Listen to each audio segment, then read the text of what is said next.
शिव मंदिर की कहानी। जैसे कि पूर्वज कहा कहते थे कि जितना यह जंगल है, यह किसी समय श्री द्रोणाचार्य जी की नगरी थी और गुरु द्रोणाचार्य जी हर रोज़ स्वयं नदी में स्नान कर संध्या पाठ करने शिव जी के पास हिमालय पर्वत पर जाया करते थे।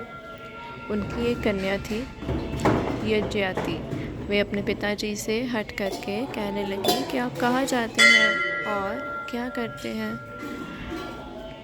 मैं भी आपके साथ चलूँगी। गुरु द्रोणाचार्य जी ने उस कन्या को बहुत समझाया और कहा, तुम्हें भी किसी दिन अपने साथ ले चलेंगे। तुम पहले घर में ही शिव जी का बीज मंत्र ओम नमः शिवाय का जप करो।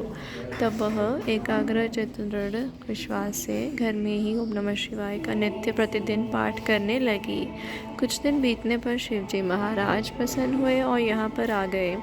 तब उन्होंने देखा कि यह बच्चा ही हमें बुला रहा है और इसकी कोई ख़ास कामना भी नहीं है। तब शिवजी महाराज अपने रूप बदलकर बालक रूप बन गए। यज्ञयाति के साथ बाल लीला कर खेलने लगे। कुछ दिन पाकर यज्ञयाति अपने पिताजी से कहने लगी कि पिताजी, यहाँ पर एक जटाधारी बालक आता है और खेल कूद कर चला जाता है।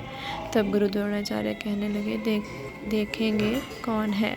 तब दूसरे ही दिन अपने समय के मुताबिक वह अपने घर से चले गए और थोड़ी देर बाद आधे रास्ते से ही वापस आ गए।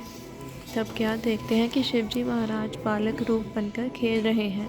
तब नमस्कार कर बोले, महाराज यह कैसी लीला है। तो शिवजी कहने लगे, बच्चे ने हमें याद किया और हमें अपना आना पड़ा। तब बच्ची यज्ञयाति बोली कि हर रोज़ पिताजी आपके पास जाते हैं, अब पता चला कि आप भी भोले शंकर हो, हम अब आपके भी यहाँ से नहीं जाने देंगे।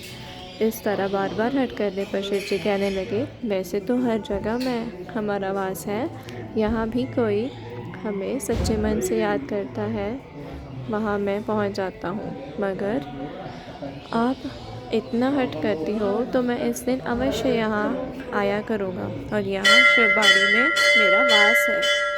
तब गुरु द्रोणाचार्य और शिवजी महाराज जी ने शिवलिंग की स्थापना अपने हाथों से की और कहा कि मैं स्वयं ही इस पिंडी में विराजमान रहूँगा और इस दिन किसी भी रूप में यहाँ आया करूँगा। वह दिन हर वर्ष बैसाखी के बाद दूसरा शनिवार होता है।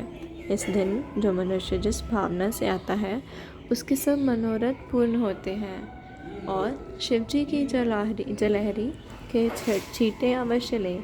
ये भगवान भोले शंकर की देन है, इसमें कोई संदेह नहीं। शिवजी महाराज का मंदिर यही है।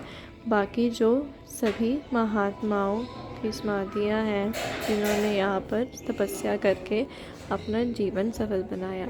इस तरह जो मनुष्य शिव जी को श्रद्धा के फूल अर्पण कर भक्ति भाव से चढ़ाता है, उसकी सभी मनोकामना भगवान भोले शंकर पूरी करते हैं। हर हर महादेव, हर हर महादेव।